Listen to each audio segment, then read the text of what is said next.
Hello, so today we are going to use a tool to classify tree and land cover based on the condition of the land cover and based on other assessment, which can be directly based on the site assessment or based on our understanding of the site. So let me get started first, and it will be much easier to understand. So right now we are going to do a tree plantation drive, and we want to understand the present condition of the area, which can be easily found using this amazing tool.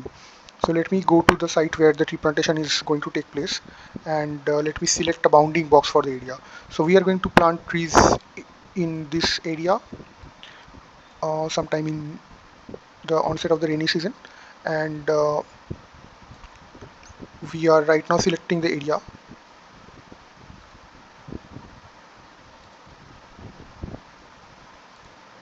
So this is selected, and I will go to next. And there are two types of classifications that can be done for that simple area. So there can be tree or non-tree classification, where let's say in the random in the area there can be a lot of random points, and I would be classifying them as tree or non-tree. Or there can be basic land cover classification, which is much more extensive, and let me go with this one. And here we can see um, a few sort of available data sets. So for example, USA, UK, Sweden, or Korea. So there are a few available data sets, and let us go with the one which is best for us, probably, which actually is not among these. But let us go with the one which is best among these. So that would be, I think UK would be better, because there is a valuation here where this is some amount of, if this much amount of carbon monoxide is removed annually, then probably the monetary value would be this much. And for the other cases, the monetary value is much more higher. So this is some kind of a minimum thing that we can say that. Okay, so this is a bit lower than that. For Korea, I think it is much more higher. Yeah.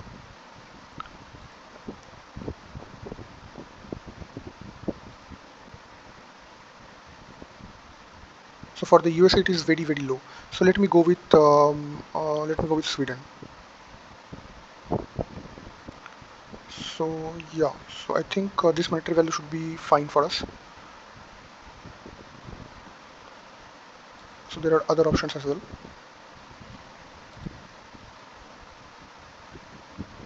So there is no change in the value.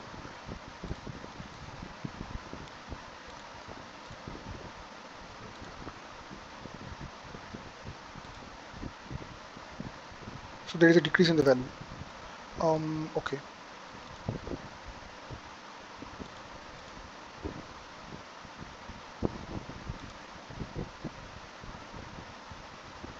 Yeah. So let me go with this one.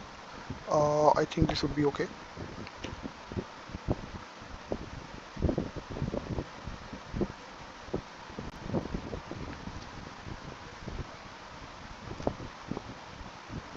And right now we are in the area where.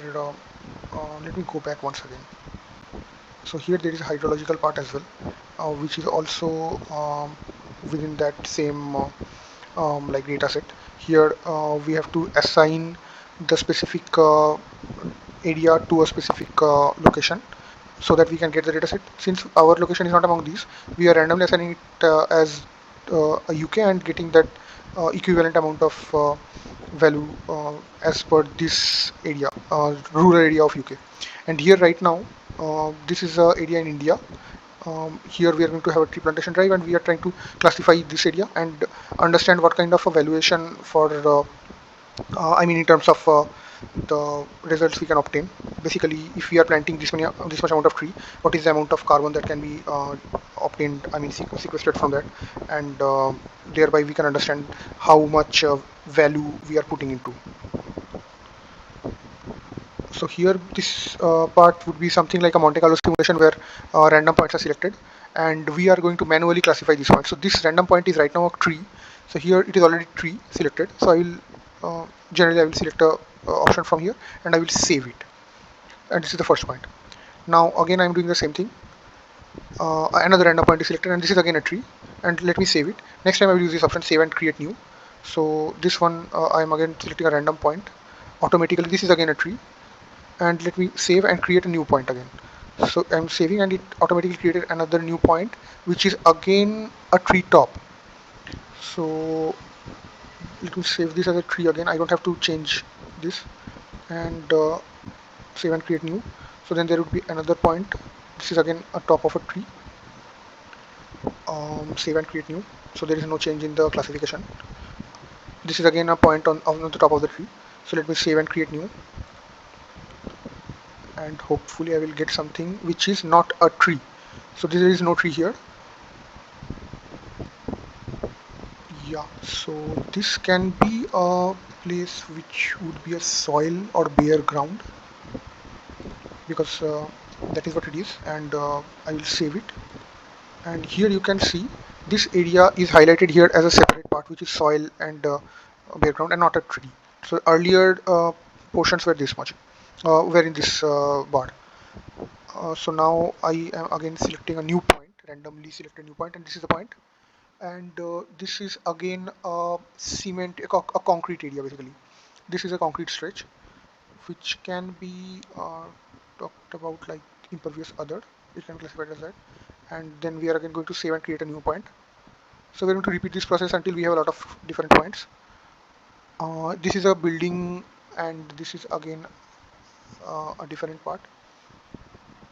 So here you will get another impervious building, and this is a soil or a bare ground.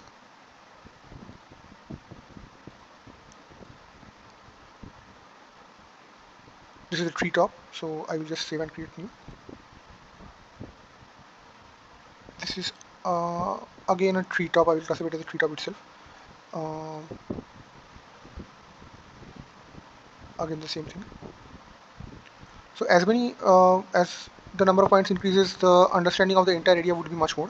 So at least I am targeting 50 points. So you can just skip if it's uh, the result that you are looking for. This is again a soil.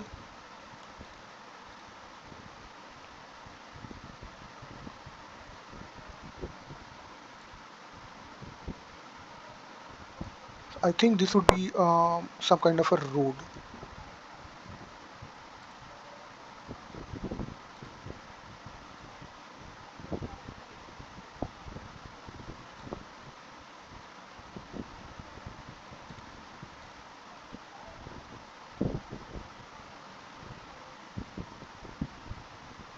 The point is here, and this is a building.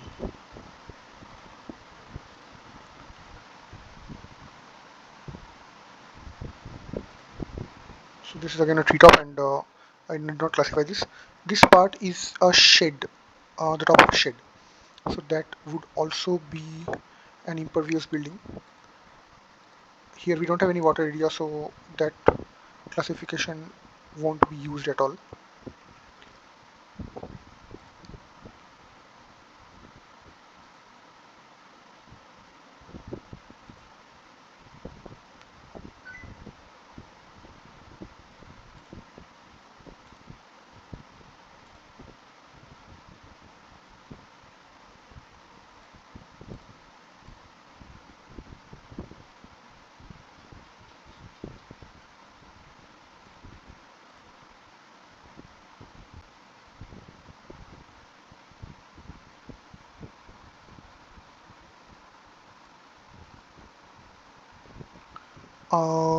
I am not able to identify the point, but I think it should be somewhere here. I think this one. So I will classify it as an impervious building, and later on I can edit it. Yeah. So this is the same thing.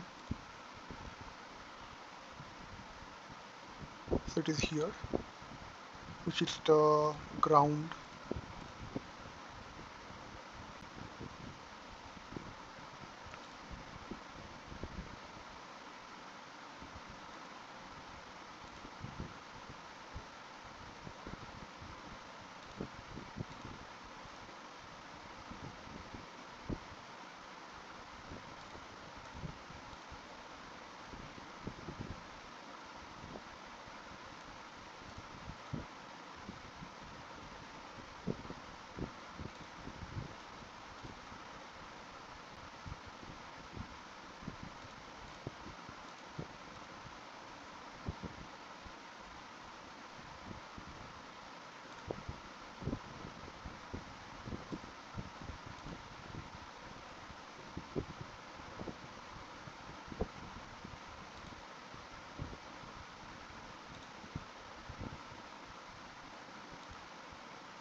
this would be taking a while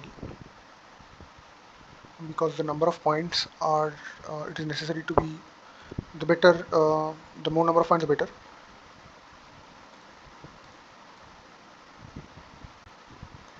So here the chart is also improving in terms of there are a lot of areas where there are buildings and there are a lot of areas where there are treetops.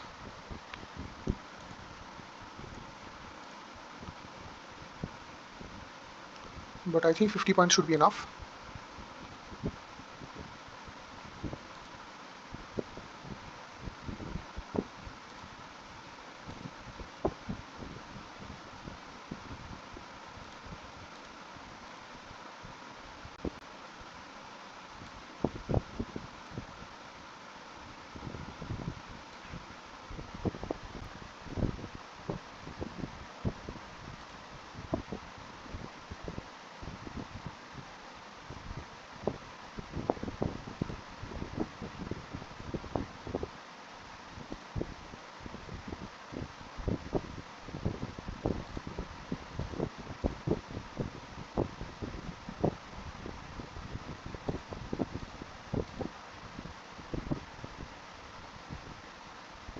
And this is the last point, 50. So there is another 1 point selected. Let's have that last point as well as an impervious building, and let's find the results. Here we have the results, which let me save the project as well,